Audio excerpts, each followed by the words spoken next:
ઘોડીમાં દહીં નાખી અને મેં રવાયો ભરાય તમે મૂકી રાખો તો હજી કોઈને હેરાન કરવું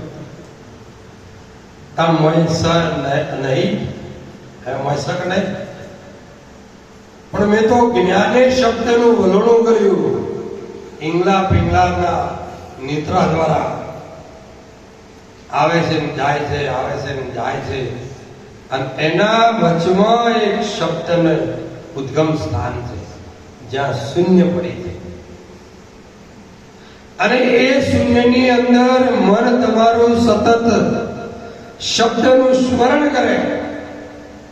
કારણ કે શબ્દ ત્યાંથી ઉઠે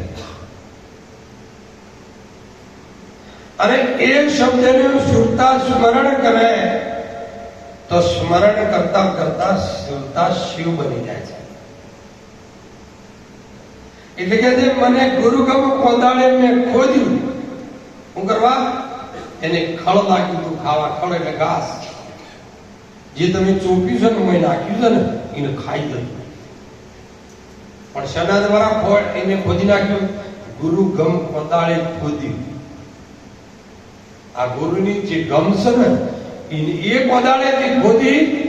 અને માંથી નરવું પરવું કર્યું છે અને નરવો પરવો જ્યાં સુધી વિકારોમાંથી અવગુણમાંથી મુક્ત ન થાય ત્યાં સુધી ગુણ વસ્તુએ પહોંચવું અશક્યની વસ્તુ છે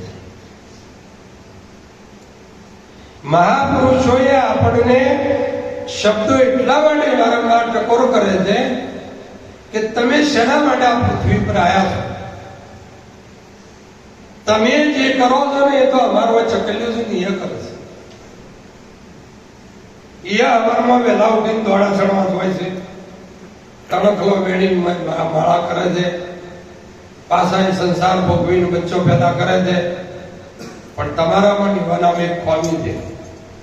એ રહી પોખો આવે ને એટલે ધક્કો મારીને એવડું કરે